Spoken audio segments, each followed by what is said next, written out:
কিনার বলে তাহলে সুরধ্বনি সুরধ্বনি জীব করে সদা।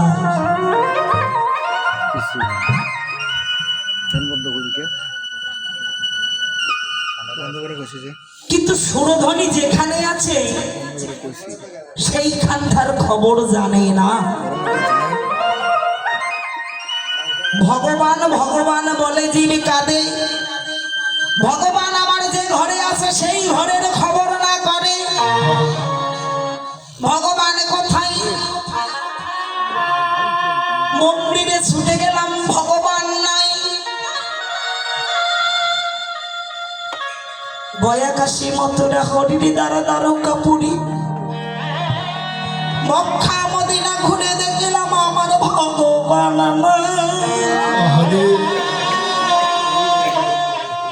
ভগবান আমার কোনে বা ঘরে। ভগবান বললেন ভগবান আছে আমার এই দেহ ঘরে। ভগবান আমার এই দেহ ঘরে বিরাজ করছে, কিন্তু জানতে পারতেছি না ভগবান আসেই না। আসে কি না এটা বিশ্বাস হচ্ছে না। ভগবান আছে। ভগবানকে পাওয়ার জন্য মহাজন বললেন তাই তোমাকে একজন তত্ত্বদর্শী গুরুর কাছে যেতে হবে।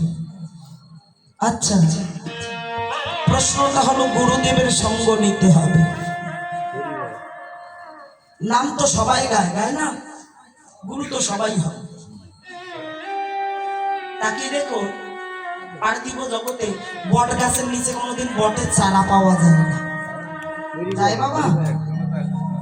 তাহলে বট গাছের নিচে কোনোদিন বটের চারা জন্মায় না। বটের চারাটা জন্মায় কোথায়? বিল্ডিং এ, ডাস্টবিনে, ময়লা জায়গায়, আবর্জনায়, এই জায়গাগুলোতে বট গাছ কি করে জন্মে? বিজ্ঞানীরা রিসার্চ করে দেখলেন যে যে পট ফলগুলো, এই ফলগুলো পাখি খায়, খায় না? পাখি খাবে, পেটের ভেতর সিদ্ধ হবে, তারপর মল দ্বারা ত্যাগ করবে, সেখান থেকে বৃক্ষ হবে। তাহলে বিচার করলেন বটফল সেদ্ধ না হলে বৃক্ষ হয় না। পাখিদের পেটের ভিতর সেদ্ধ না হলে সে বৃক্ষরূপে জন্মাবে না। মহাজন বললেন যদি তুমি সিদ্ধ মানুষের দর্শন না পাও, সিদ্ধ নাম না পাও, মহামিলন হতে পারিবে না। তাহলে নাম কি আর সিদ্ধ হয়? বটফল সিদ্ধ হয়, নাম কি আর সিদ্ধ হয়? নাম তো সিদ্ধ করা যাবে না। মহাজন বললেন সিদ্ধ নয়, সিদ্ধ কোথায় আছে? পাখিদের পেটের ভিতর। পাখি কারা? মহাজন বললেন জগতের বুকে সাধুগুরু বৈষ্ণব যারা,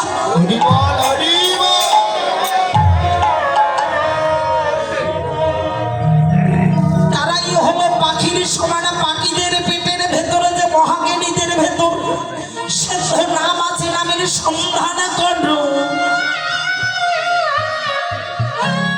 কিন্তু নামের সন্ধানটা করতে অনেক বিলম্ব হয়ে যাচ্ছে। জ্ঞানী গুরুর পরশ পেতে অনেক লেট হয়ে গেল। শাস্ত্র কি বলেছে জানেন? যতক্ষণ পর্যন্ত গুরুচরণে আশ্রিত হবে না, আমরা গুরু ধরি কখনো বাবা অনেক লেটে না, বিয়া শাদী করার আগে আগে কিংবা সন্তান জন্ম দেওয়ার আগে আগে। শাস্ত্র বললেন যে ব্যক্তি গুরুচরণে আশ্রিত হয় না,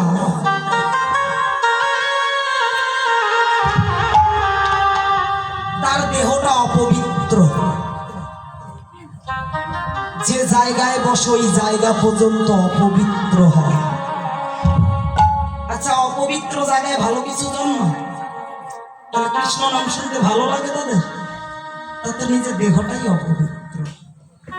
এই অপবিত্র পবিত্র জায়গায় ভালো কিছু জন্মায় না। এজন্য চৈতন্য গুরুর সঙ্গ ধরো। মহাজন বললেন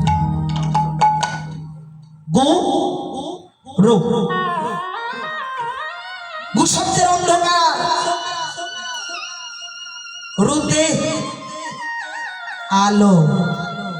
যিনি আমার দেহের অন্ধকারকে আলোয় পরিণত করতে পারে তিনি তো গুরু।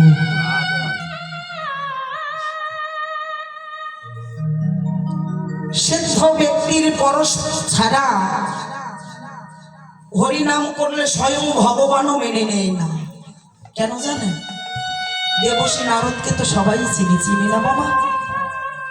নারদ দীক্ষা শিক্ষা তার হয় না।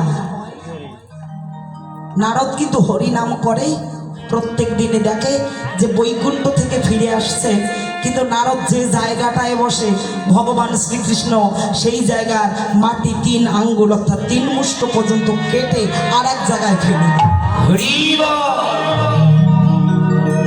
প্রত্যেক দিন নারদ দেখে যে আমি যে জায়গাটায় বসি ওই জায়গার মাটিগুলো কেন খুঁড়ে ফেলে দিচ্ছি। তো নারদ একদিন প্রশ্ন করলো, প্রভু আমি যে জায়গাটায় বসেছি মাটিগুলো ফেলে দিচ্ছ কেন? নারদ কি বলবো, তুমি তোমার ভক্ত, কিন্তু তুমি এখনো যে অদীক্ষিত। এই যে ব্যক্তি অদীক্ষিত তার দেহ অপবিত্র, স্থান অপবিত্র। নারদ প্রতিজ্ঞা করছে আগামীকাল আমি যাকে দেখবো তাকে গুরু বলে স্বীকার করে নেব। যাকে দেখবো তাকে গুরু রূপে স্বীকার করব। ভগবানের চালাকি। সকালবেলা নারদ যাচ্ছে, ঘুম থেকে উঠে স্নান করে যাচ্ছে, যাকে দেখবে তাকে গুরু ধরবে। তো নারদ ওই সকালবেলা গিয়ে দেখে একটা ডোম যাচ্ছে, ডোমকে যাচ্ছে, গুরুদেব ও গুরুদেব, গুরুদেব দাঁড়ান না, দাঁড়ান। ডোম বলছে কে রে? আমি তো ডোম। কে তোমার গুরু? আমি গুরু নই, আমি ডোম। বলছে আপনি আমার গুরু। আমি প্রতিজ্ঞা করেছি সকালবেলা যাকে দেখবো তাকে গুরু বলে স্বীকার করব। আপনি যা জানেন তাই দেবেন, আমি তাই মেনে নেব। ডোম আবার দীক্ষা দিলেন। নারদ এখন বিচার করছে আমি দীক্ষা নিলাম, এটা ঠিক হলো না ভুল হলো? একটা ডোম আমার গুরু, আচ্ছা মন্ত্রটা শুদ্ধ না অশুদ্ধ? তো স্বর্গে গেছে। অন্যান্য দিনের তুলনায় নারদকে বেশি আদর ভালোবাসা দেওয়া হলো। কারো মালায় গলায় মালা না দিতে নারদের গলায় আগে মালাটা দিয়েছে। দেব সবাই কাউকে তিলক না দিয়ে নারদকে দিয়েছি। নারদ বলছে ঠিকঠাক আমি গুরু ধরেছি, তা না হলে এত সম্মান কেন? আমি ঠিক গুরু ধরেছি, তা না হলে আমাকে সম্মান করবে কেন? নারদ মনের আনন্দে যাচ্ছে বৈকুণ্ঠে। যখন যাচ্ছে বিনা যন্ত্র হাতে নিয়ে কৃষ্ণ নাম করতে করতে ভগবান জিজ্ঞাসা করছে নারদ দীক্ষা নিয়েছো? যে হ্যাঁ। কার কাছে? একটা ডোমের কাছে। কার কাছে? একটা ডোমের কাছে। কার কাছে? একটা ডোমের কাছে। বলছে নারদ যা, তোমাকে আবার আমি 84 লক্ষ জনে ভ্রমণ করার জন্য পাঠিয়ে দিলাম। নারদ বলছে প্রভু আমার অপরাধটা কোন জায়গায়? 84তে কতবার করেছি গমনা গম, কোথাও না মাইলে তোমার চরণ যুগল, আবার 84তে পাঠিয়ে দিচ্ছ। যাব না। বলছে নারদ যেতে হবে, তোর গুরু নিন্দা করেছো। শাস্ত্র বললেন গুরু নিন্দুকের মুখ কভু না হেরবে, যথা হয় গুরু নিন্দা তথা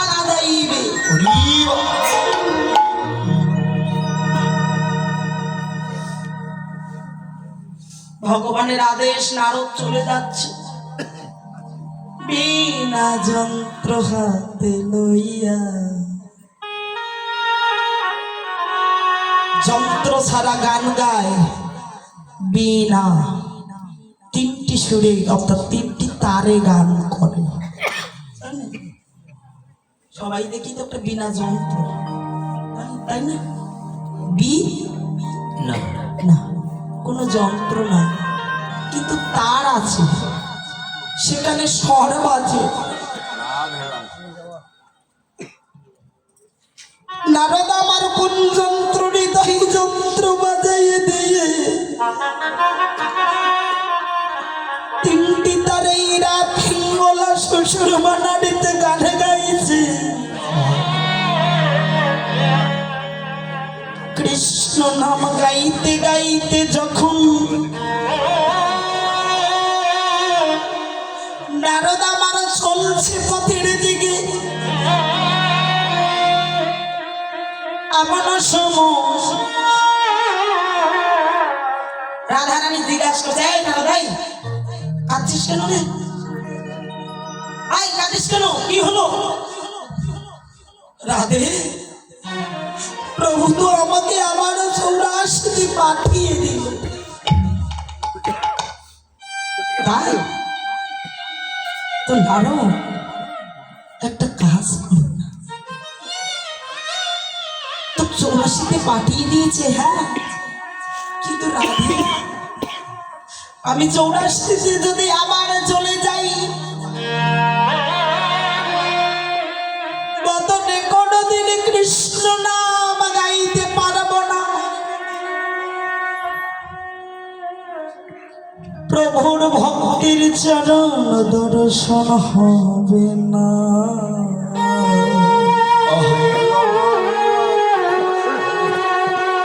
রাধে, শুনেছি তুমি নাকি কৃষ্ণের গুরু, একবার কৃপা করে বলে দাও, কোন বা পথে গেলে প্রভুর ভক্তের চরণ পাবো। প্রভু আমাকে ত্যাগ করেছে, কিন্তু রাধে গো,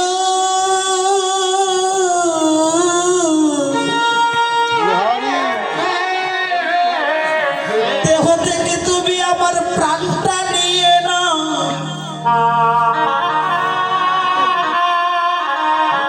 তোমার চরণে আমার একটা নিবেদন আছে, এই দেহ থেকে প্রাণ চলে গেলে তাতেও দুঃখ লাগবে না, কিন্তু বদনে যদি আমি কৃষ্ণ নাম গাইতে না পারি,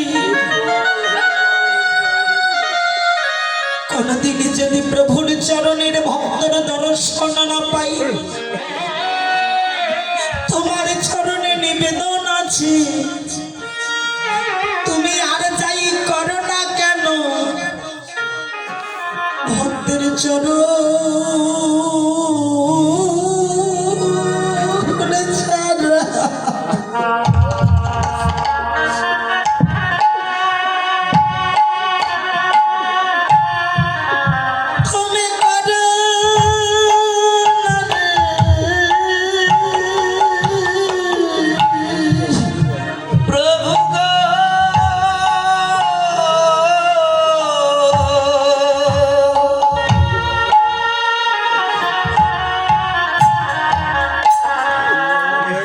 ভক্তের চরণ ছাড়া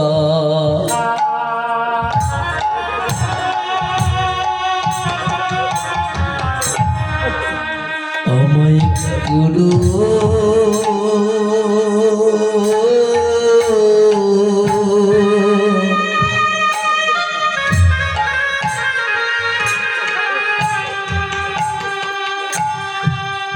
আমায় করুণা গো,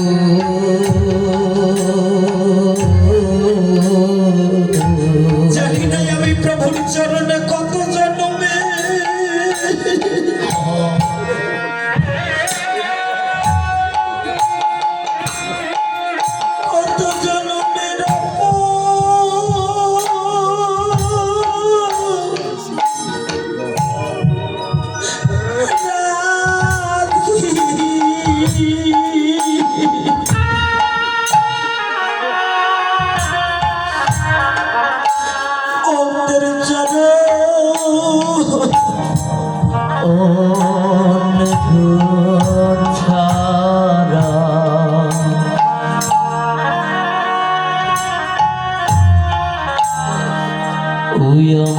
করো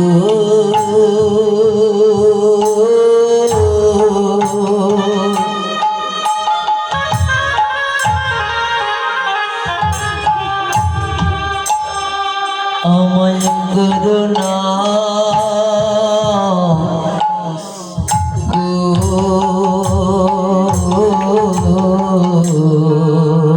আমি কত জন্মে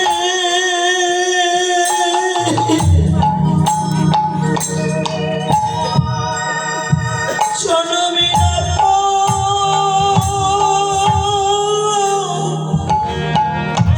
অপরাধ কি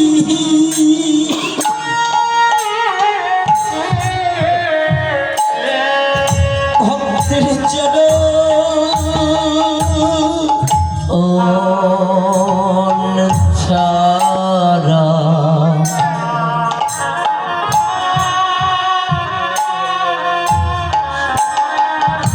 আমায় করো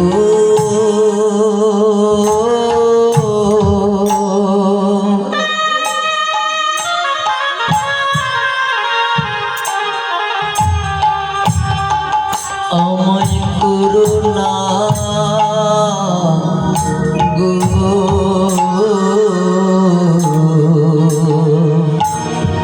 নয়নের জলে ভেসে যাচ্ছে নারদের ক্রন্দনে দেখে রাধা রানী জড়াইয়ে ধরে কাঁদছে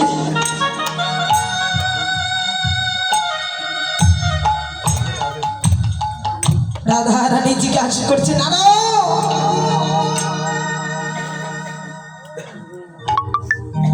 প্রভুকে জিজ্ঞাসা করতে পারলেন না আরে তুই কোন জুনিতে কতবার থাকবি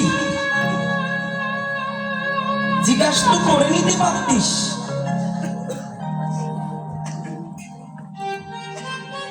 নারদ বলছে না গো জিজ্ঞাসা তো করা হয়নি ভগবান বলেছে আমার চেয়ে আমার নাম বড় নামের চেয়ে ভক্ত বড়